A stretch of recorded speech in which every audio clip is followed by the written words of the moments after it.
Hi, everybody. Yes, I am on. First of all, thank you so much for coming.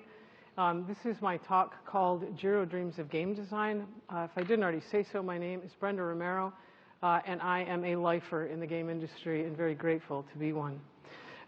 These are not the starting words to Jiro Dreams of Sushi, but they're what I heard when I heard the first words in the movie. So I should say first and foremost, this is a talk about greatness. And I am not even remotely qualified to give a talk about greatness. In fact, to illustrate that this morning, I couldn't even hit a 45-second landing in fast forward. My opening was 47 seconds or so. For me, it's interesting because in the game industry, I've been in, like I said, I'm a lifer, man. I've been in the game industry for a long time, 31 years or 2 years now. And I've been very fortunate to have met and have worked with some of the greatest game designers in the world. They are my closest friends, right? And when I'm on this particular chessboard, I often feel like a pawn on a board of kings and queens. And if you caught me on a particularly bad day, I would tell you I don't even have a right to be on that board at all. But that doesn't mean that I don't aspire. And that doesn't mean I don't want to be a great game designer. And it doesn't mean that I don't want to look at something I've created and say, yeah, you know, that's great. And I made it. In the industry is everybody who's been living and breathing, which may not be some of you in Crunch, I guess. We have this thing called the triad of constraints, and the triad of constraints tells us we get to pick two of these things. We can be fast and cheap, or fast and good, or cheap and good, or whatever, but I decided to sort of go against that and say, fuck two. I wanted just great, and that's the only thing I cared about, and I wanted the triad of greatness, God damn it. And it was going to take what it takes, and it's going to cost what it costs. And it wasn't going to be, we weren't going to, why did I put this in there? And we weren't going to worry about being famous, and we weren't going to worry about money. And maybe some of you saw this article recently in the Wall Street Journal. It's kind of fascinating. You know, right now I'm pretty bored with all games, like all games. And I'm not even sure how the heck that's possible, right?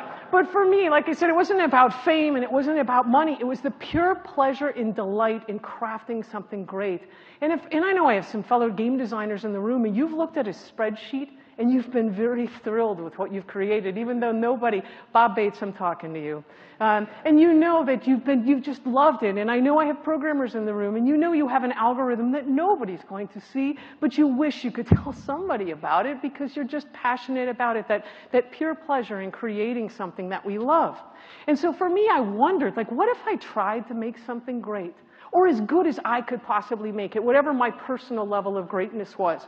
And I was at a point in my career where I had been forced to cut a lot of corners, and I had made a lot of compromises, and I had to make forced decisions because it's got to ship now, and we have time for one or the other. Pick one, where both were necessary.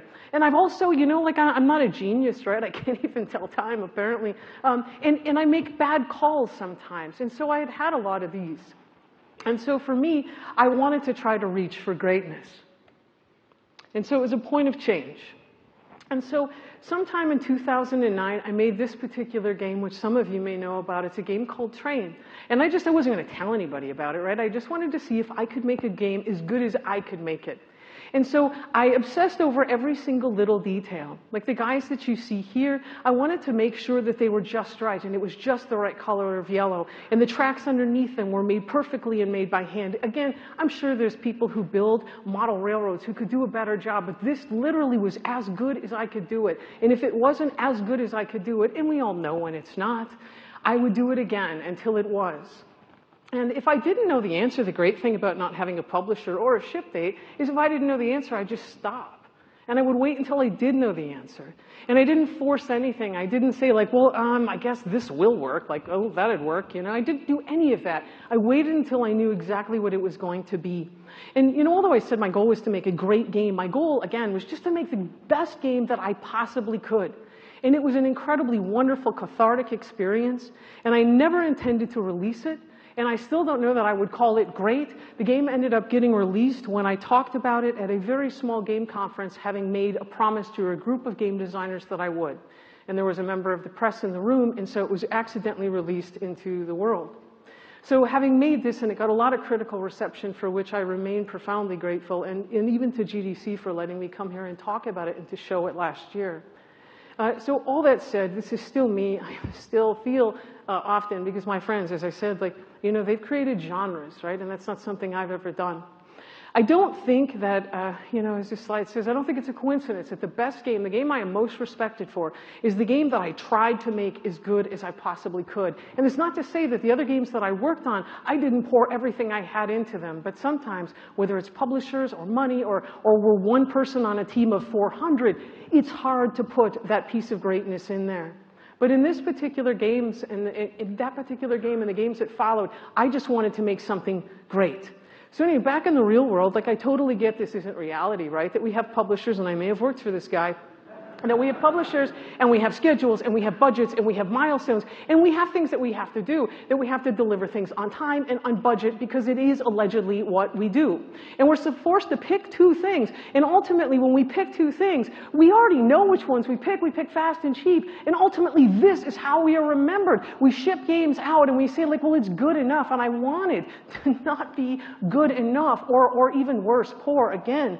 And once I tried to make something great, whether or not I even believe it's great, I couldn't lose that feeling of what it felt like to craft something with my own hands to the best of my personal ability. So around 2010, I'm working on the industries you'd expect on commercial games, and I happen to be working on social games at the time. And this is when I first come across this term. And this term you may know from baseball and everywhere else on the planet, and probably other planets, as most valuable player, but of course you're an idiot if you think that, because it's actually minimum viable product. Not even minimum valuable product, for fuck's sake, right? It's minimum viable product. And we already know which two they picked, fast or dirt cheap, and the result is you ship something that's barely fucking functional. And we don't even care because we can iterate later. And so this is roughly what I looked like at the end of that year, right? Like I'm producing stuff that's driving me crazy. And mind you, I'm a lead and I've got a team, right? And it's really hard to motivate people when you're saying like, we've got to get this out, right? And we've got to get it out and we've got to feel good about it. Come on, everybody. And so this is kind of how I felt, right? Like we can do this, everybody. Push the handle. It's going to go out. And when you're trying to attract talent to you're trying to attract talent to work with you on games like this, who wants to do this? Like how many of you grew up and said like, you know what I want to do more than anything, man? I want to work on a mediocre fucking game. That's for me. Not anybody in this room, that's for sure. Right? And so as I'm wrestling with this, like, but I don't want to make mediocre games. I want to make games that I feel great about. And so these questions are showing up, like I'm really thinking about these things, like, how can you want, no matter what people are working on, how can you make them want greatness? And how do you make greatness happen? And so as I'm thinking about these things, I run into a piece of asparagus. Guaranteed you'll never hear that in another game development conference. So I run into a piece of asparagus, not run, it was like an accident. And in fact, this is a lie because it wasn't those asparagus. It was this one. And this is an actual picture of the asparagus that I ran, that I had a head-on collision with. And so this piece of asparagus, what is fascinating about this is that this asparagus, somebody deliberately said, I'm going to make this asparagus, which most people hate, as amazing as I possibly can. And what you're looking at, every single thing on that plate was picked that morning from the restaurant's gardens.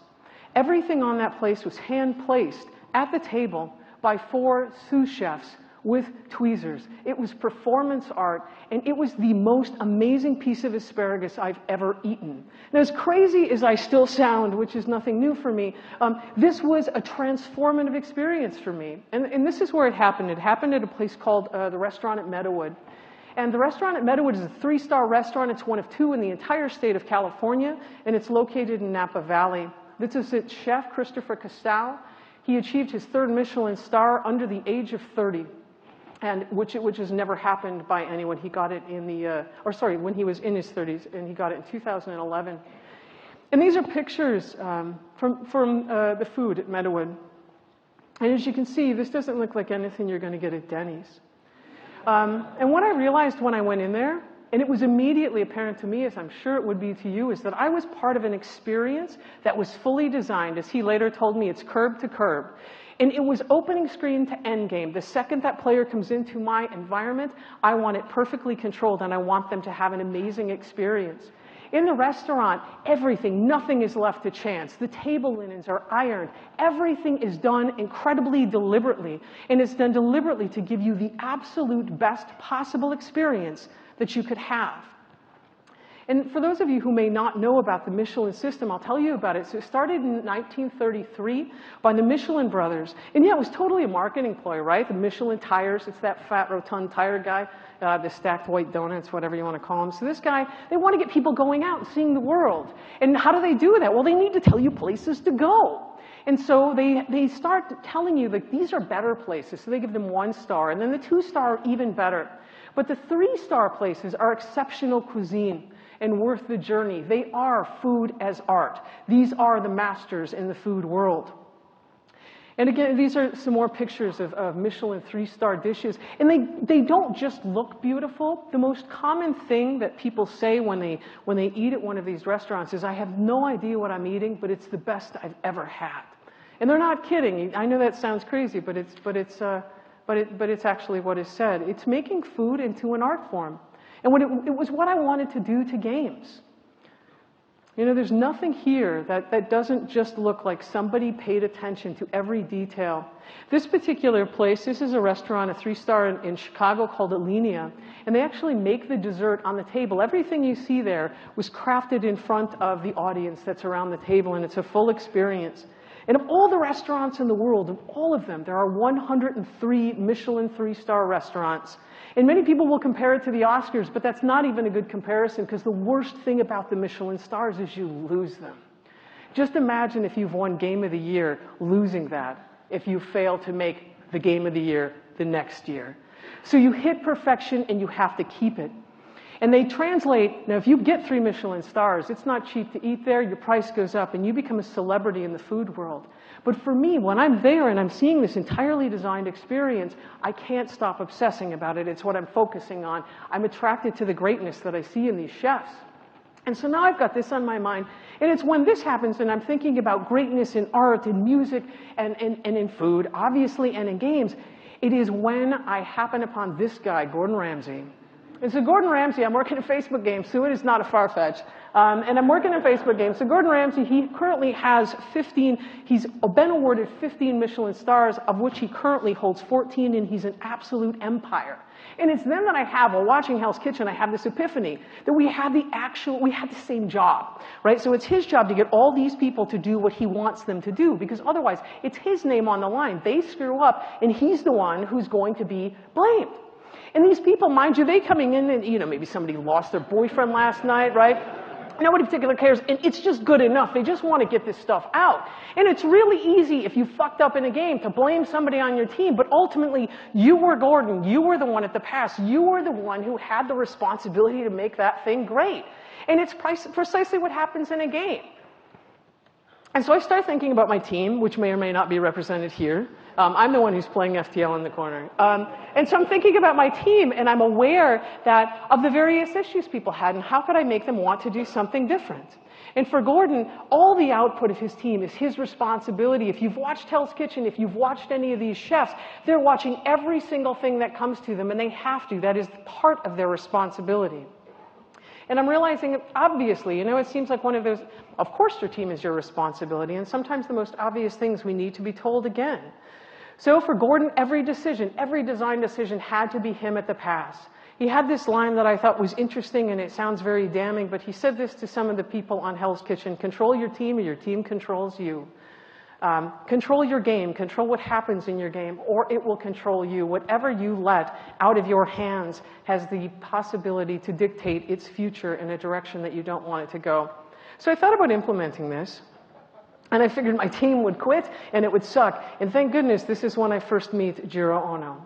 So Jiro owns a 3-star. He is an 85-year-old man. I think that is actually important. So he's a 35, now he's 35. See, I told you about math. You were all warned. He's an 85-year-old man, and he runs a 3-star Michelin sushi restaurant.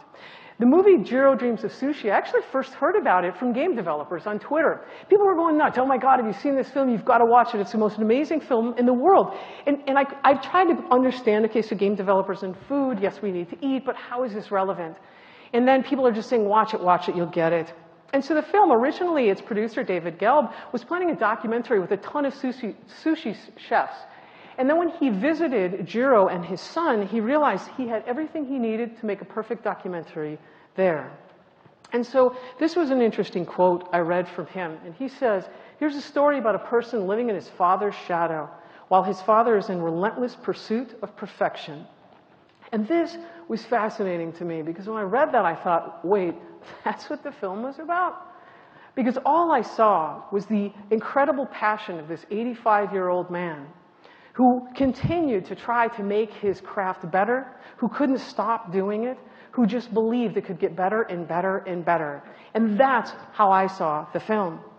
And so now I've got this, and I'm wondering, what am I going to see? So, first hearing about it, what am I going to see when I see Jiro? How am I going to feel about this?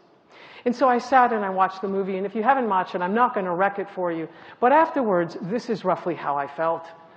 I was so incredibly humbled by his devotion of the things, the trivial arguments that I had, the trivial things that I tried to push, the things that I didn't do in my career. I sucked. It was impossible to see somebody who was great and not feel the absence of greatness. And I wasn't alone, man. It was all over the place. Just a simple Google of Jiro pulled up a ton of images.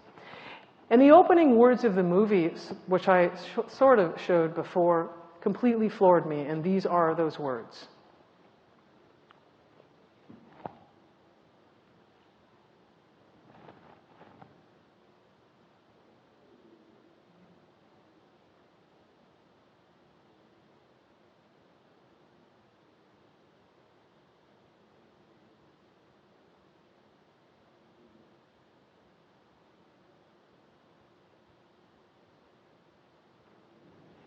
And so I realized in watching this that this guy was as crazy about sushi as I was about games. And it either meant we were going to share a room at an institution or I would learn something from him. And I realized in watching this movie that from Jiro, there were so many things that I had forgotten. So many things that I had to forget to survive in commercial games. So many corners that I had to cut and feel good about. And in many cases for me, it was in the pursuit of a dollar, in the pursuit of a publisher, in the pursuit maybe of just, I don't know, a promotion, that I was less than I would otherwise be.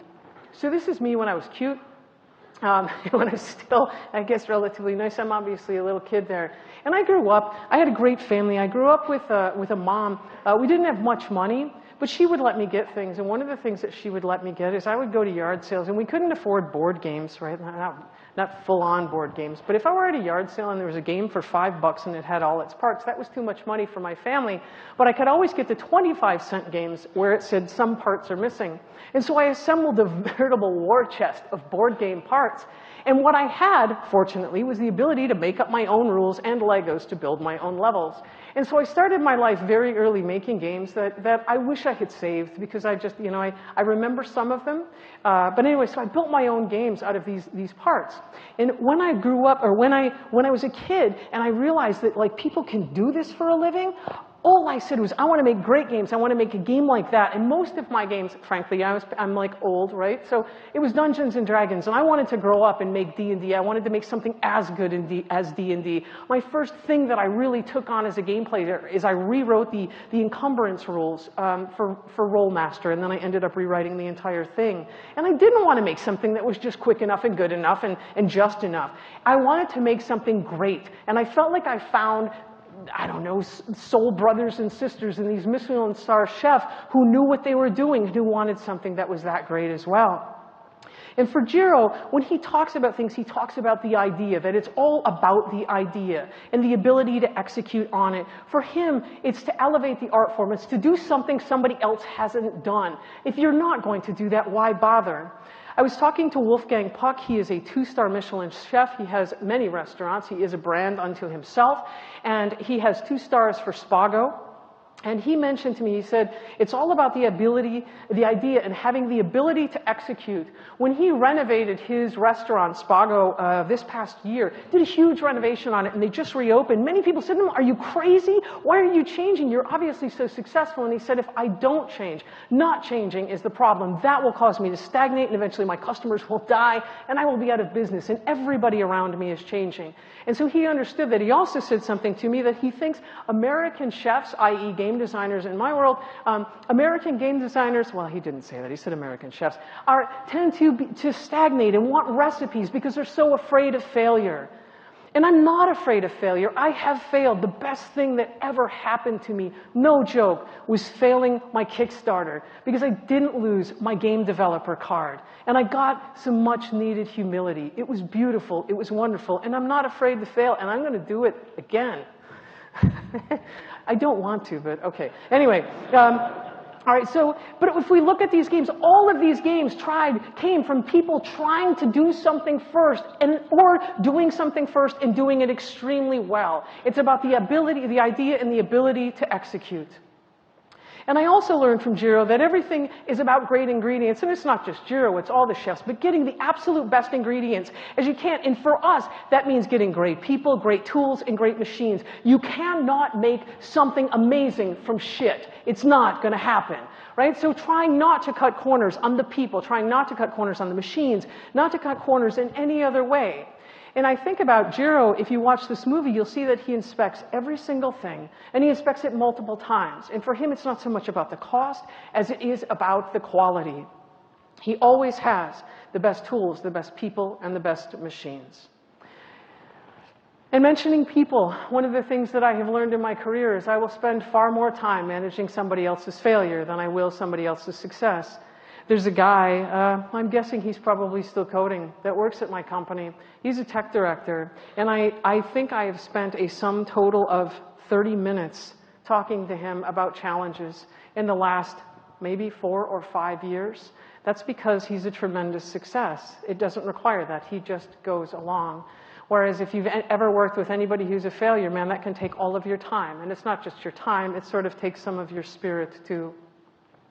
And then we get to responsibility, me as a lead, right? If I don't set clear expectations, as Jiro does, Gordon Ramsay has a great line, my standards, my rules, my kitchen. And if we don't tell people what we're expecting and what we hope to get, if we don't tell ourselves what we're expecting, if we let ourselves off the hook, it's no wonder that we're not going to hit that kind of greatness. Jiro in this movie, he's very clear about it, and people know what to expect. I think one of the interesting things about Jiro, and another interesting thing about Gordon Ramsay, is the people who work with him. Sure, we see a version of Gordon Ramsay on TV in Hell's Kitchen where he's working with amateurs, and he's got a short fuse, so he blows off a lot, right? But Gordon Ramsay, when I actually talk to the people who work in his kitchens and work with him, he's a super pro, and it shows.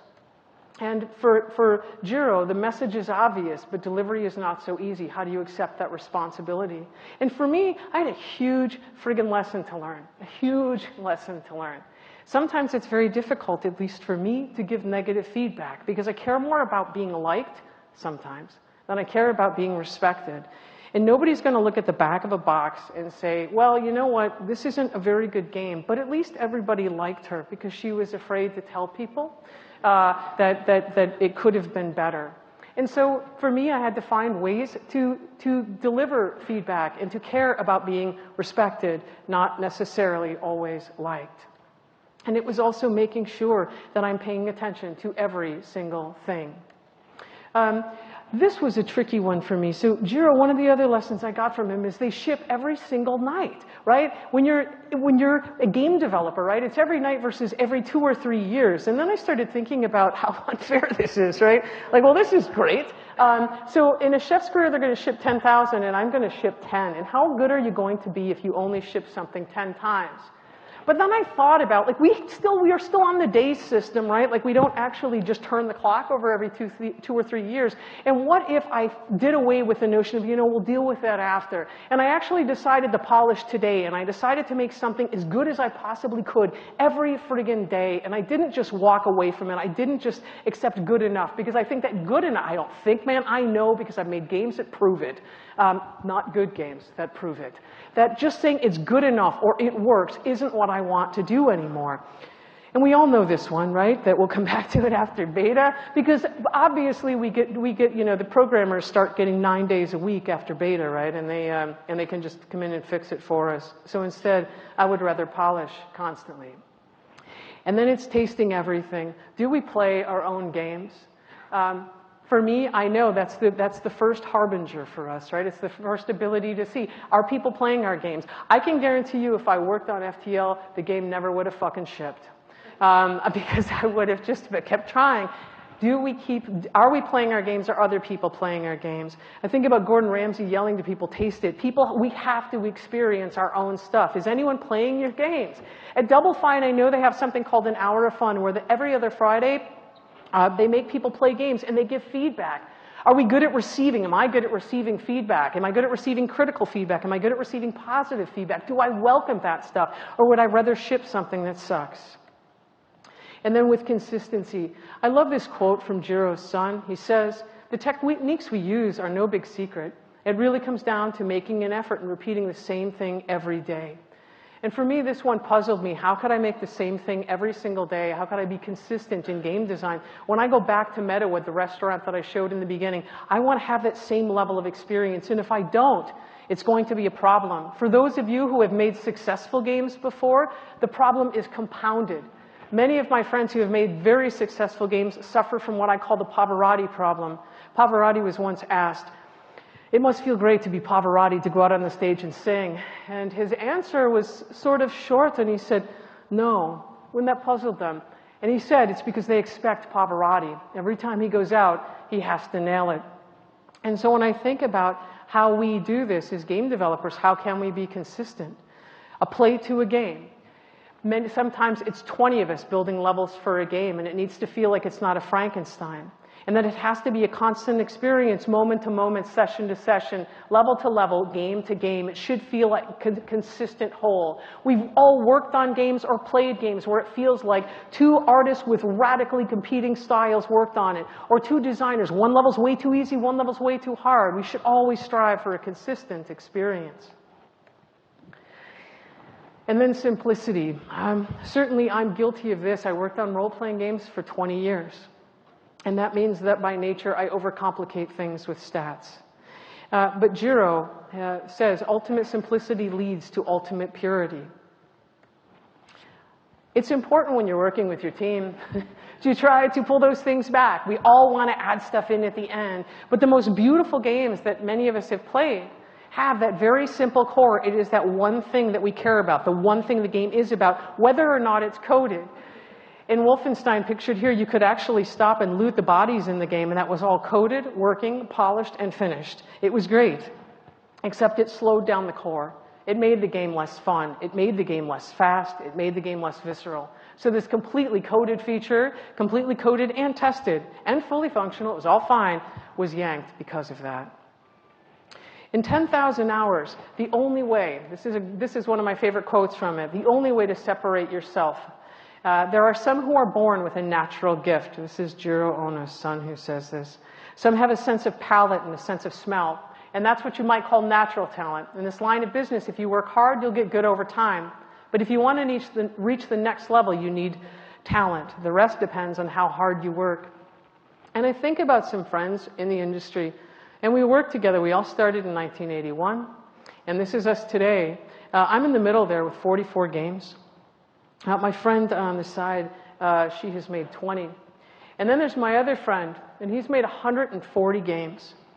And to me, I look at this, and the only difference between the three of us is hard work. That is the only difference in how much better that one friend of mine is because they expended all that effort. I don't want to, and this may sound odd, I don't want to apologize for working a lot of hours. I want to be great, and it is my quality of life.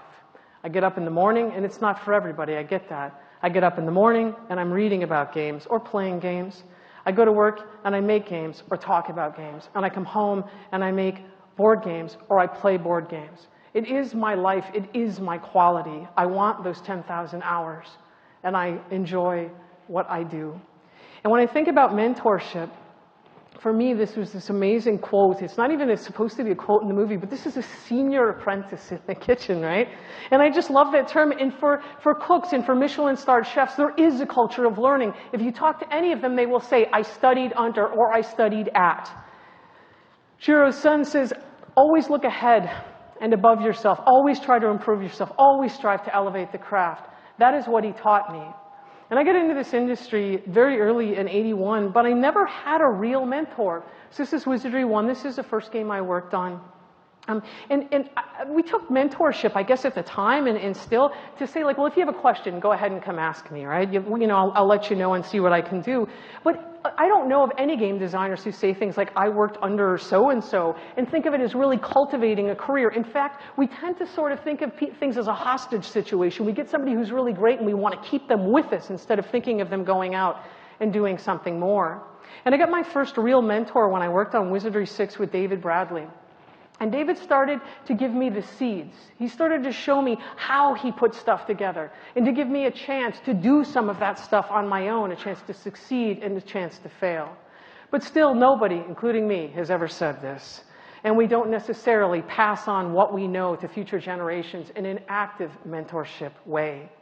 But I believe it's our responsibility to teach. And with this, there's also an element of madness. I already mentioned that my life is probably not for everybody. I'm guessing people don't necessarily get up and play games and read about games and just have this wall-to-wall game life. And I get that part of it is a pursuit of madness. But there is a part of that I think everybody who's here, many of whom took unpaid time off or PTO just to be here. And I think about Seinfeld. So Seinfeld's smart, right? Seinfeld was at the peak of his career.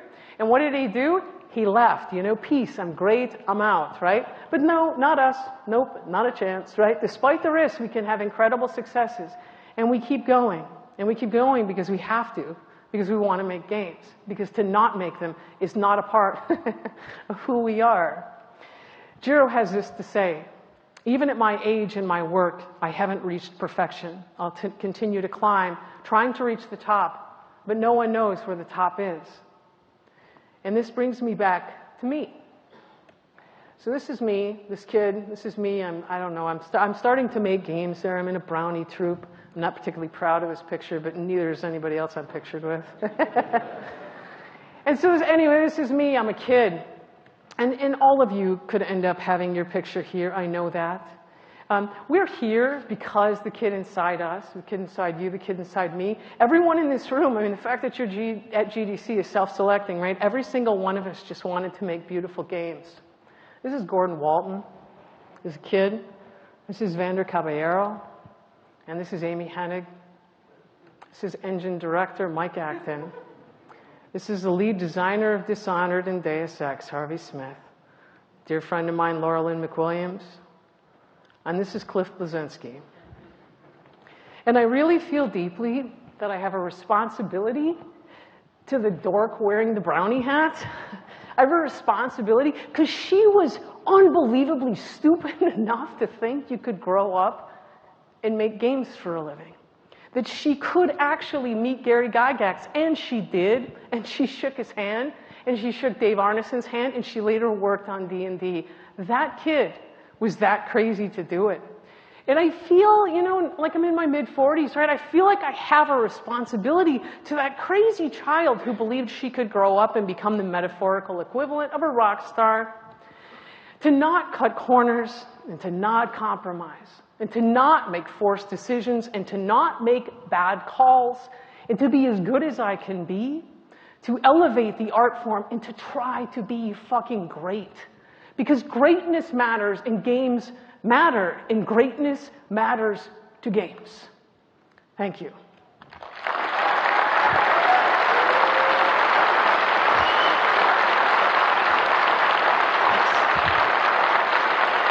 Thank you.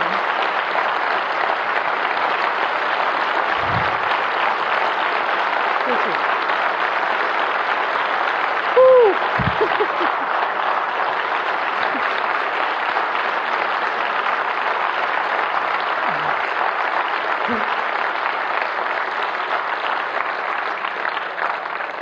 Thank you very much. That's super humbling.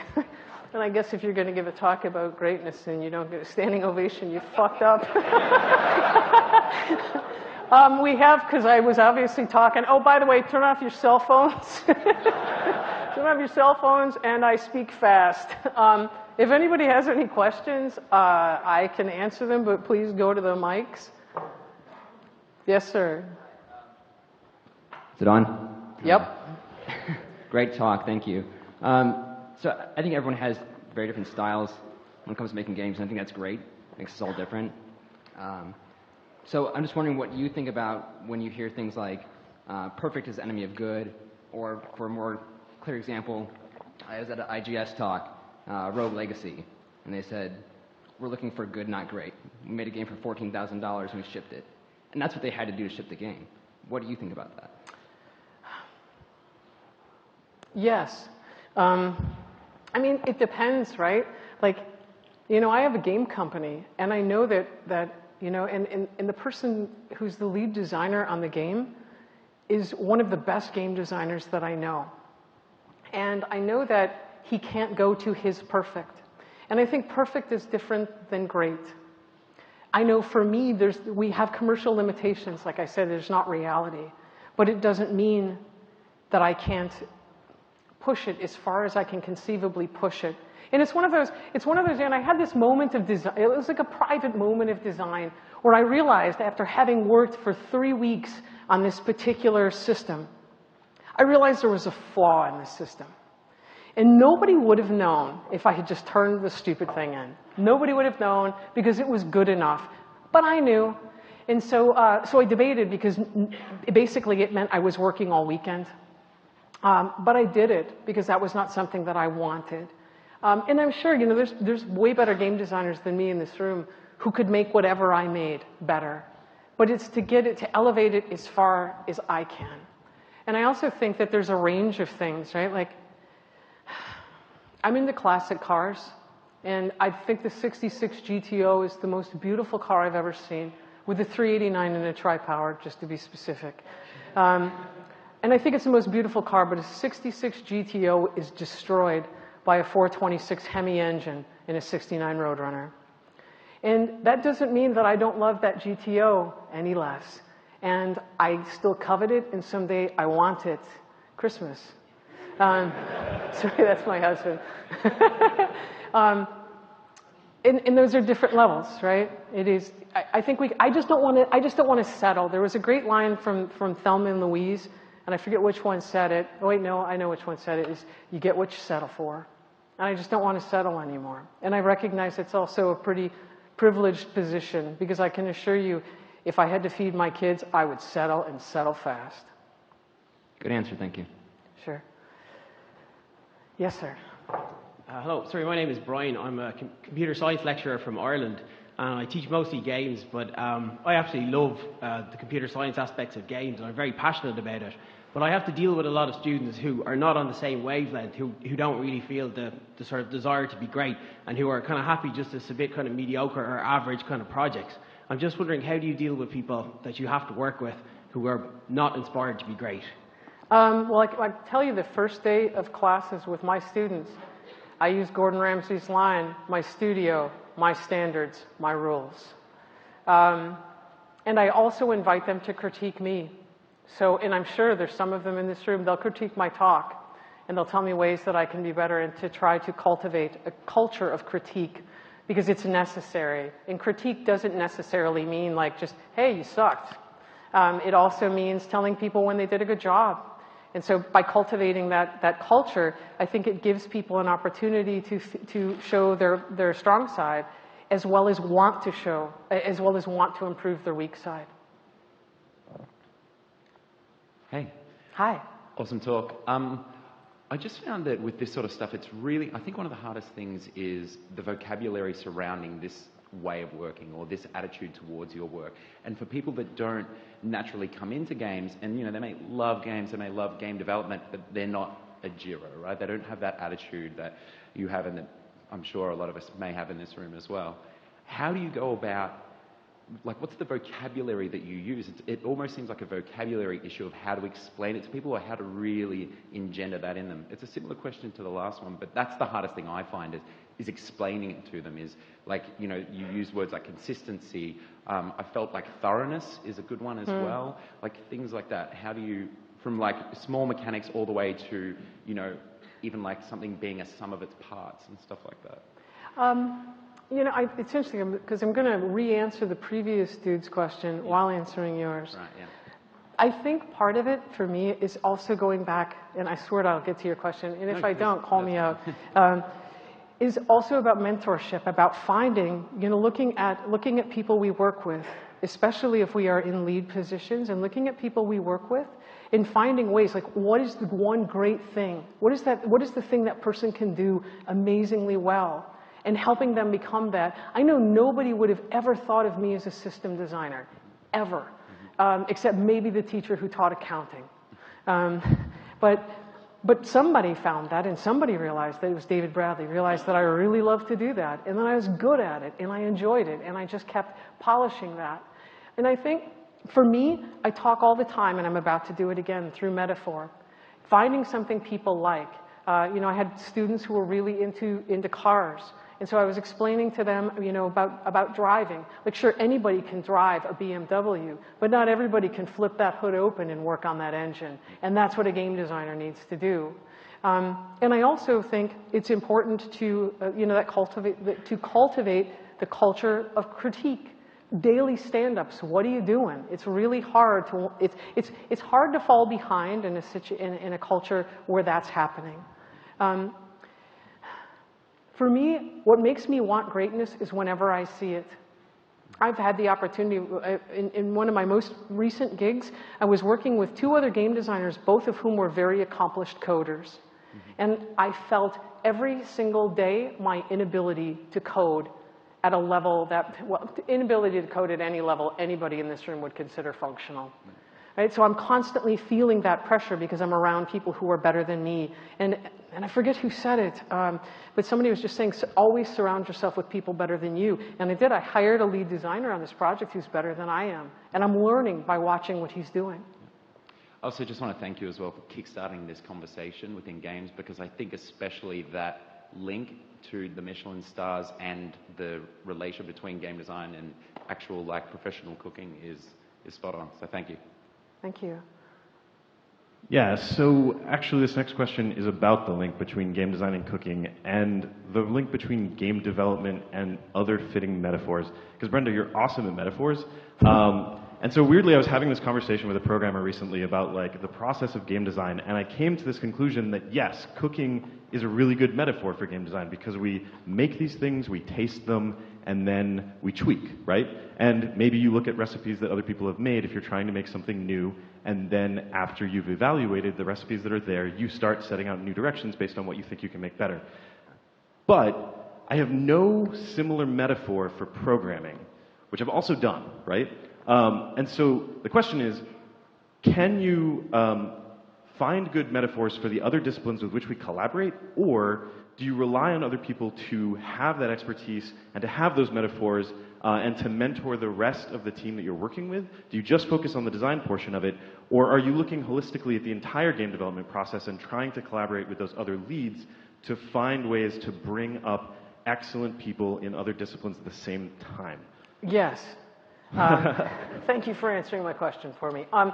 Yes, I do, right? And it's interesting. So I was just at Meadowood last week, and Christopher Costow now has a pastry chef, and they now bake their own bread, right? So he actually there's sous chefs. There's the project lead, but then there's all these sous chefs, and these sous chefs are responsible for very specific things.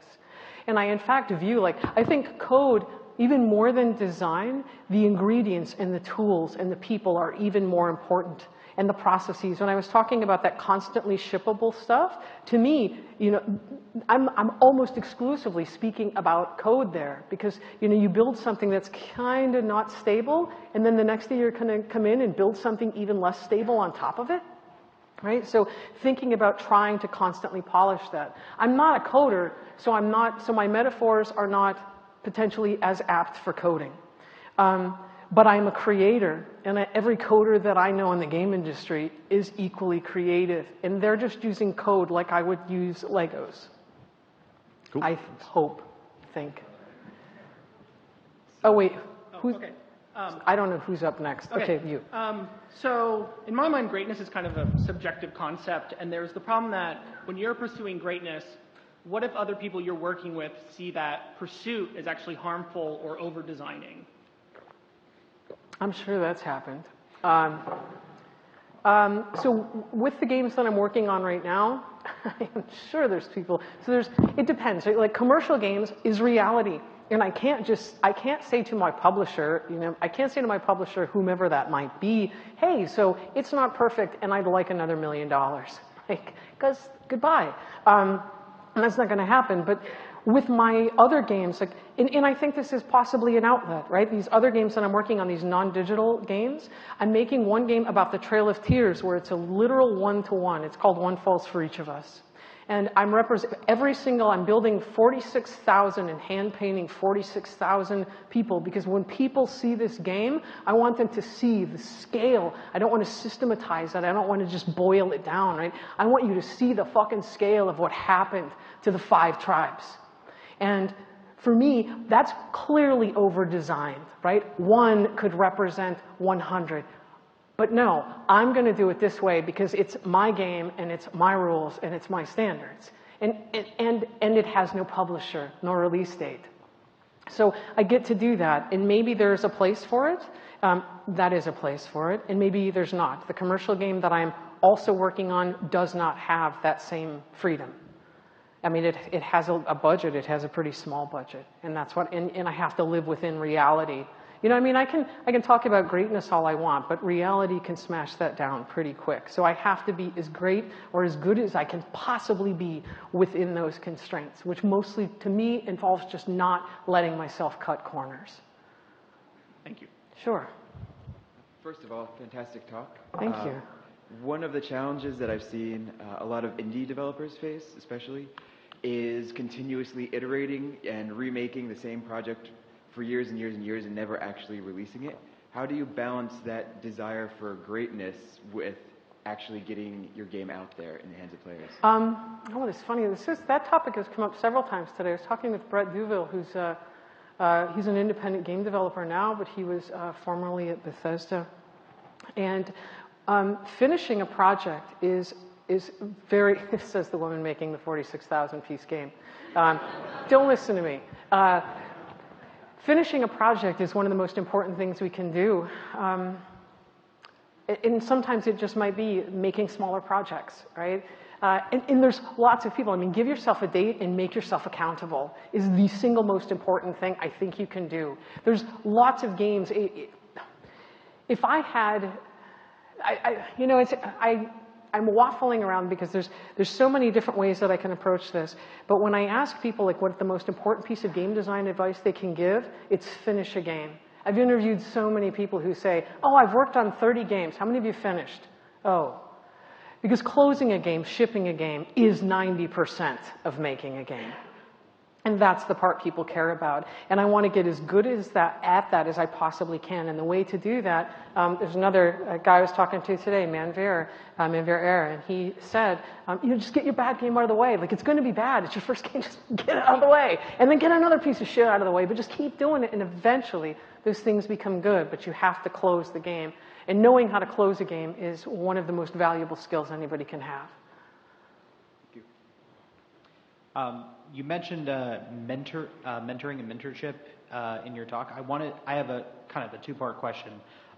First, have you seen any examples of mentorship within the professional game industry, either through internships, through programs in-house? Have you seen anything like that going on in the industry today?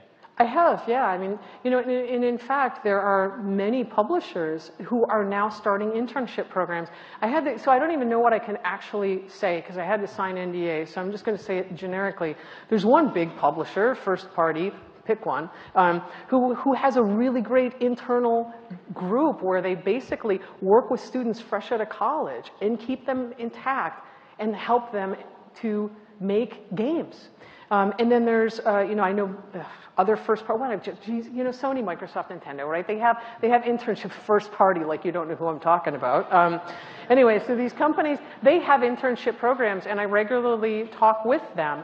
I know that other game publishers are also developing internship programs. There are, there was a specific game mentor that program that worked to pair game developers with mentors in the industry. And I sometimes see it in smaller communities, whether it is women in games, which obviously I would be involved with, where I want to see it and where I try to make a difference just in my own way is to do it myself, to try to be that mentor to somebody who I feel would be a good pairing, and to actually, instead of just saying, ask me questions, if you have them, to actually work with them on design problems the way that I had that opportunity.